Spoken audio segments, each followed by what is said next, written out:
Hello, good morning. Doctor Pandey की स्वास्थ्य पाठशाला में आपका स्वागत है। लास्ट एपिसोड में हम लोग मिनरल और विटामिन की बात कर रहे थे।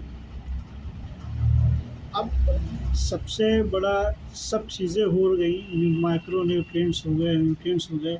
अब जो सबसे बड़ी बात है वो ये है, 3 चीज़ें हैं। एक जो है बैलेंस डाइट किसे कहते हैं। ये एक बहुत ही डायनेमिक डायमेंशन है, मतलब पर्सन टू पर्सन और सेक्स वाइज, भौगोलिक स्थिति वाइज और उसकी जो है वर्किंग कंडीशन के हिसाब से बैलेंस डाइट अलग अलग होती है। तो किसी भी चीज़ को हम बैलेंस डाइट, किसी के लिए वो बैलेंस डाइट हो सकती है, किसी के लिए नहीं हो सकती। दूसरा पॉइंट है कि कैलोरी कैलोरी इनटेक, कि किस तरह का कैलोरी किसको कितनी ज़रूरत है और उसका कैलकुलेशन। तीसरी चीज़ है फूड एक्सचेंज या कैलोरी एक्सचेंज। ये 3 पार्ट जो है बहुत इम्पॉर्टेंट हैं न्यूट्रिशन। न्यूट्रिशन के स्टेजेस 3 4 हैं, तभी वो न्यूट्रिशन कंप्लीट होता है। आपका आपने एक जो है क्या खाना है, क्या सिलेक्शन है आपका किस तरह का। दूसरा है आपने खाया जो खाना वो किस तरह से खाया, उसके खाने का तरीका,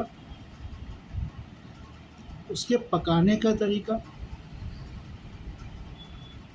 तो जो फूड सिलेक्शन है और पकाने का तरीका है, या आउटर न्यूट्रिशन हुआ। और जो बायोलॉजिकल न्यूट्रिशन है जिसको हम कहते हैं वो इंजेशन में किस तरह से हम खा रहे हैं उसको, किस वातावरण में खा रहे हैं, किस भाव से खा रहे हैं उसको, ये एक आता है। दूसरा है उसका पार्ट आता है डाइजेशन। फिर डाइजेशन होता है, फिर डाइजेशन के बाद एब्जॉर्प्शन होता है। एब्जॉर्प्शन जो है वो सरल, किसी भी भोजन का सरलतम रूप इंटेस्टाइन में एब्जॉर्ब होता है। और जो जो अनकुक्ड फूड हैं उनका कुछ हद तक डाइजेशन माउथ में भी हो जाता है, क्योंकि अगर अगर वो कायदे से च्युइंग करके खाए गए हैं टाइम प्रॉपरली। तो एब्जॉर्प्शन हो गया इंटेस्टाइन में, फिर ब्लड के माध्यम से वो लीवर में ले जाया जाता है। फिर वहाँ होता है एसिमिलेशन, मतलब जिस घटक से जो भी ग्लूकोज आया है, सरलतम रूप में अल्कोहल फॉर्म में बनता है, वो उसमें आया है, उसको उसी की तरह से एसिमिलेट करके बॉडी के अनुरूप बनाना, ये काम लीवर का है।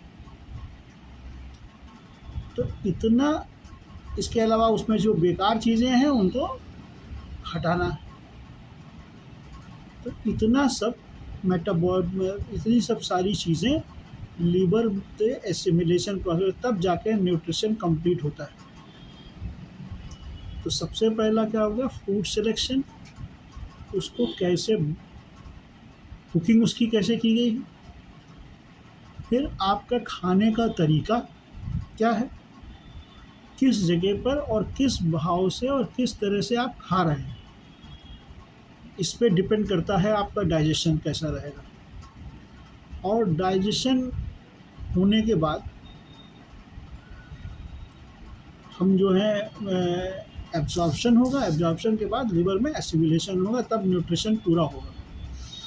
तो जहाँ तक फूड सिलेक्शन की बात है, तो मोटा मोटा अगर कहा जाए तो फूड सिलेक्शन आपकी चॉइस जो है वो तो है ही है, साथ में आप दिन में किस समय के लिए कौन सा फूड सिलेक्शन कर रहे हैं। मॉर्निंग के लिए कर रहे हैं, इवनिंग के लिए कर रहे हैं, ब्रेकफास्ट के लिए कर रहे हैं। किस मौसम में कर रहे हैं, आपके वहाँ पर जहाँ पे भी आप रहते हैं वहाँ किस तरह का मौसम है, इस पे डिपेंड करता है फूड सिलेक्शन आप क्या होगा। किस एरिया में रहते हैं, वहाँ पर आजकल तो सब चीज़ें सब जगह अवेलेबल हैं और किसी भी सीज़न में कौन सी चीज़ मिल जाती है, हर चीज़ मिल जाती है।